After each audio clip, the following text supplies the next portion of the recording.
kalau orang sering minum-minum, ya kira-kira kalau minum itu yang namanya sering, bisa nggak mabok? Ya, bisa nggak mabok? Ya, saya nanya nih. Jadi kalau misalnya ada seseorang minum, tapi sering dia minum terus gitu kan, sering soalnya kata bapak itu ya.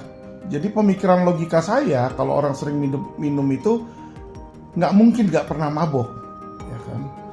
Nah kalau mabok, ya kan, pikirannya terganggu nggak? Orang yang mabok itu pikirannya bisa straight nggak? Nggak bisa. Kita bayangin nggak seorang ibu ketua yayasan yang datang ke rumah ngurusin bayi, terus dalam keadaan mabok misalnya, ya kan? Apa jadinya itu sama tuh anak? Terus ODGJ-nya dikasih minum juga dong sekalian dong kalau orang mabok. Kadang-kadang kan, sorry nih, di klub belum selesai, maboknya belum selesai, masih mau fly di rumah atau di mana gitu kan, atau di yayasan dia, sikat lagi bos, itulah teman-teman ya. Kalau saya lihat di Surabaya ya, di tempat saya di Bluefish Surabaya, memang Novi sering pada saat itu memang sering, ya memang suka ya, saya lihat ya, dia juga suka clubbing, suka minum. Kalau menurut saya hal itu ya biasa lah. Ya, gue nggak bilang minum-minum itu dosa ya, enggak. Tetapi akibat dari minum-minum itu bisa menyebabkan dosa. Minumnya emang nggak dosa.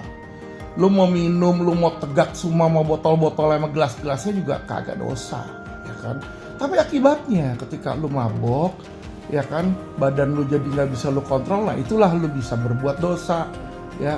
Gua nggak tahu dosa lu apa dari situ kan. Lu bisa pergi ke hotel, lu bisa pergi ke yayasan, lu bisa pergi ke rumah om-om lain. Gue nggak tahu, karena dibilang kan ada yang sering tuh, ya kan, sering sama saya. Sering ngapain nih, gue juga nggak ngerti sih ya, karena jujur ngomongannya tadi nggak jelas juga. Nah oke, jadi aku mau klarifikasi terkait video yang beredar dan disebarluaskan oleh si Gigi Kuning atau Gigi Jaring-Jaring.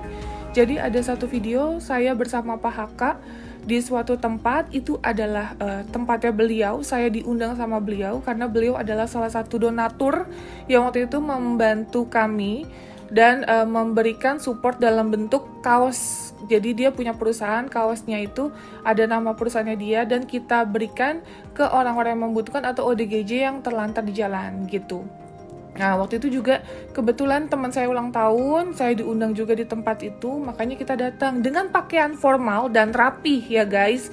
Jadi jangan seolah-olah konteksnya kita disalahkan dengan hal konotasinya negatif. Saya di situ hanya diundang dan saya datang untuk menghargai undangan tersebut. Tapi saya cuma mau masyarakat tahu gitu loh, karena masyarakat ini selama ini menganggap si ibu yayasan itu sebagai seorang malaikat suci yang turun dari surga, yang ngurusin ODGJ, yang ngurusin bayi terlantar. Tapi kalau ngurusin bayi terlantar dalam keadaan mabok gimana ya teman-teman ya? Sorry nih, saya nanya ya, nanti gue dilaporin lagi ke Komnas PA gitu ya. Gue sih nggak apa-apa dilaporin, dianya aja yang goblok nanti bolak-balik kantor polisi dan gak ada untungannya ya. Ya itulah kalau orang nggak ngerti hukum ya seperti itu. Ya itulah kalau orang nggak ngerti hukum ya seperti itu ya.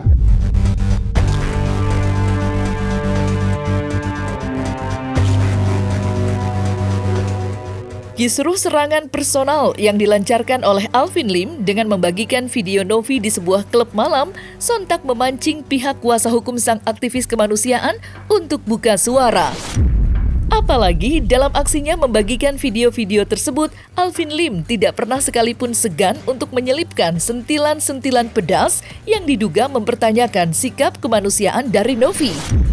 Lantas seperti apakah Gary Julian menanggapi serangan-serangan bersifat personal dari Alvin Lim?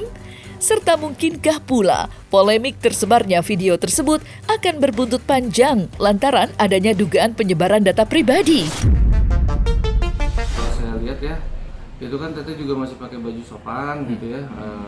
Ya nggak ada ininya sih, nggak ada masalahnya dari sisi estetika. Cuman yang mungkin yang jadi bertanya-tanya itu beliau ini dapat dari mana gitu kan, karena itu kan kategorinya foto atau video yang belum pernah beredar ya di sosmed gitu. Jadi mungkin apakah mungkin masih jadi satu data pribadi atau seperti apa, itu yang kita masih bertanya-tanya. Mungkin nanti tim PH-nya Teteh mungkin dari Setara ya yang akan mungkin menindaklanjuti. Ya, Itu bukan personal informasi, Mbak.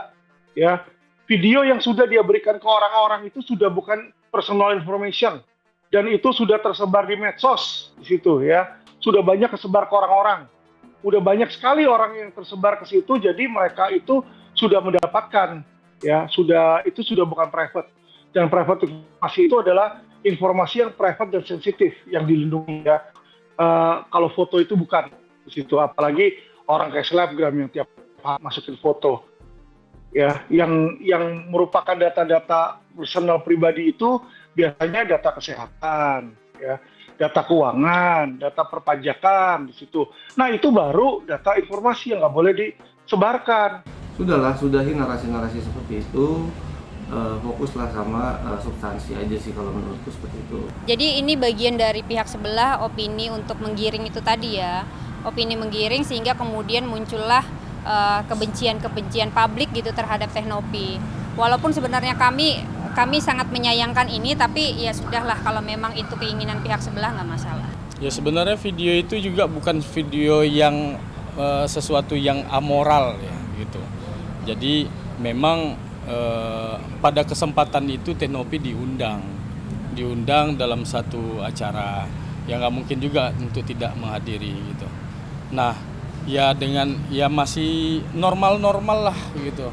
Jadi bukan suatu tempat yang berkonotasi jahat lah gitu. Dan juga kalau ada perawatan foto hidung gitu ya, itu kan biasalah perempuan untuk merawat diri sekarang kan. Ya masih biasa-biasa aja sih sebenarnya video itu. Jadi menurut kita juga bukan sesuatu yang harus digembar-gemborkan. Jadi di video itu memang benar tadi kata rekan saya, itu satu event yang kemudian diundang di Surabaya gitu. Yang video pertama, potongan kedua itu kemudian potongan dia menghadiri ulang tahun temannya. Jadi opini menggiring tentang Teknopi adalah simpanan itu jahat ya, sangat jahat banget gitu. Karena memang realnya nggak begitu, faktanya nggak begitu. Fakta itu yang kemudian nanti kami akan buktikan.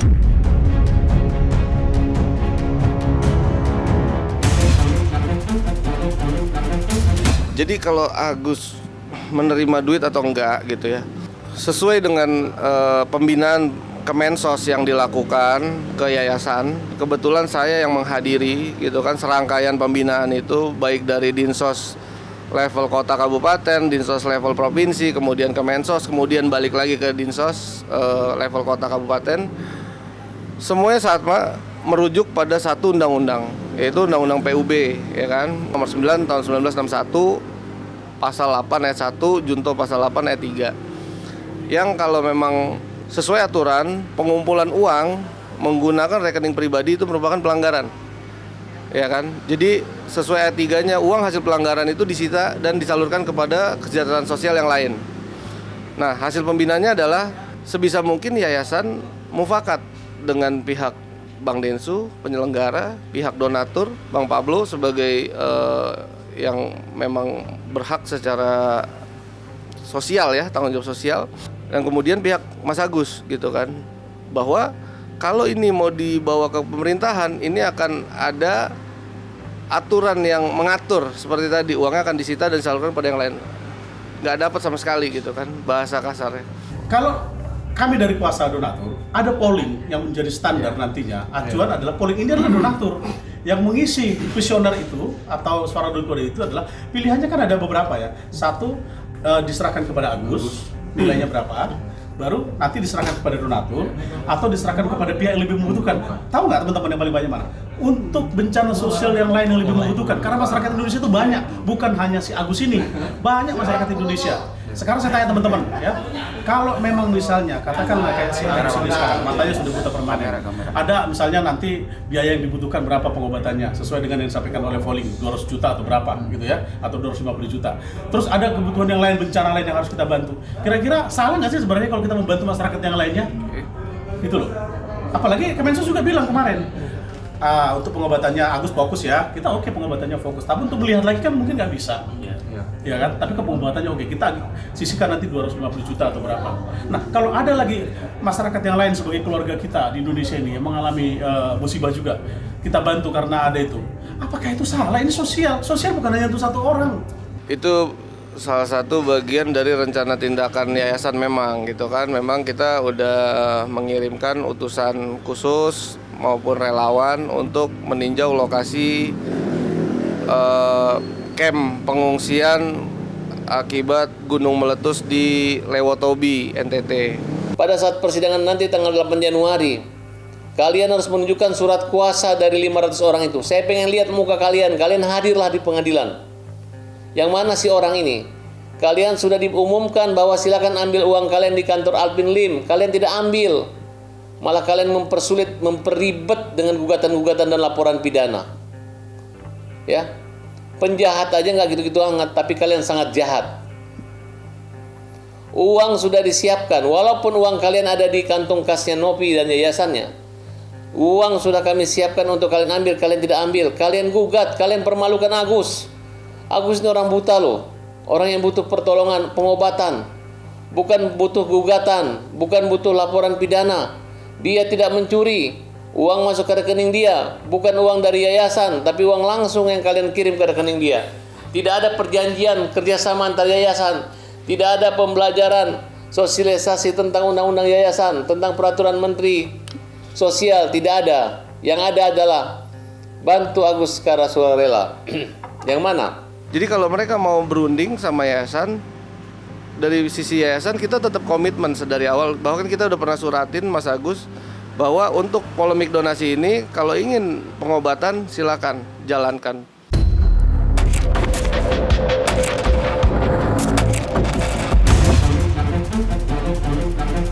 Jadi kebanyakan netizen di luar sana mengira bahwa saya jatuh langsung diurut gitu kan, tidak dioperasi. Ini saya sudah 3 kali operasi tapi ternyata gagal karena pennya patah, pennya patah ganti. Akhirnya tulangnya melengkung lama-lama gitu loh. Nah begitu lepas pen kelihatan banget tulangnya melengkung dan buat jalan pun saya sakitnya minta ampun. Kemarin itu karena dilepas pennya bulan Mei 2024 karena harus kering dulu, jahitan luar dalam kering, jadi saya tahan-tahan sampai bulan Desember ini akhirnya saya bawa ke alternatif patah tulang. Oke lah nggak sempurna kayak awal, tapi minimal tidak sakit lagi buat jalan, buat saya beraktivitas gitu. Makanya saya dianjurkan sama keluarga juga semua gitu, saya kesini sama anak-anak juga, udahlah Bun dibawa aja ke patah tulang daripada operasi lagi, nanti begini lagi gitu kan. Akhirnya dibawalah ke sini. Saya sebelum di sini sudah mencoba sebelum saya kan belum tahu nih. Ini kan teman saya nih yang punya alternatif ini kan gitu, yang ngurusnya ini teman saya. Nah sebelum saya kesini itu saya sudah mencoba ke beberapa alternatif gitu loh, tapi tidak ada yang sanggup karena saya bekas operasi. Nah dia akhirnya menyanggupi karena teman gitu. Ini juga gue kalau bukan teman juga gue nggak mau nih karena bekas operasi gitu kan. Akhirnya saya minta tolong dong bang. Saya bilang Bang Haji tolong dong. Saya bilang gitu kan. Tolong dong kaki saya ya minimal nggak maksimalnya tuh saya bisa sehat, bisa buat aktivitas nggak sakit, bisa buat jalan juga nggak sakit. Pokoknya itu saya tidak minta normal seperti dulu. Kalau normal seperti dulu nggak bisa ya karena kan bekas operasi udah dipotong kan. Jadi walaupun normal juga ya pasti ada dingdet sedikit lah, nggak banyak juga sedikit lah, berapa senti lah gitu. Ya pokoknya itu aja saya minta sama Bang Haji, saya minta juga sama Allah ya. Kita kan doa dan ikhtiar kan, barengin kan gitu. Ya akhirnya terjadilah saya di sini. Alhamdulillah perkembangannya dari tanggal 7 saya masuk itu tulang saya melengkung banget ya. Tadinya tuh kesana banget nih, tulang saya melengkung begitu tuh. Alhamdulillah ini sudah hampir 70% ya. 70%. gitu, sudah hampir sama, kan memang bentuk kaki saya memang begini ya gitu, jadi sudah hampir sama dengan ini karena memang ini bekas, ini yang normal, ini yang patah gitu. Nah ini yang melengkung gitu loh, tulangnya melengkung dan berantakan banget dalamnya gitu loh. Jadi udah gitu juga ada baut yang memang patah di dalam tulang dari pen itu. Jadi pen itu patah, baut-bautnya juga ikut patah. Jadi patahnya itu bukan di luar tulang tapi di dalam tulang. Dan dokter juga waktu itu saya bilang, dok kenapa nggak diambil sekalian? Nah dokter bilang, kenapa harus diambil bu? Orang itu ada di dalam tulang, ibu mau tulang ibu saya korek-korek? Dia bilang begitu. Itu kan solusi dokter ya. Saya bilang, ya kalau memang bisa diambil kenapa nggak bisa diambil? Emang nggak bisa diambil bu, emang udah di dalam tulang, kecuali kalau patahnya di luar tulang kita bisa ambil gitu. Kalau di dalam tulang itu dikorek-korek, nanti tulang kamunya yang rapuh gitu. Akhirnya ya udah, saya akhirnya minta tolong sama Bang Haji untuk dibenerin aja.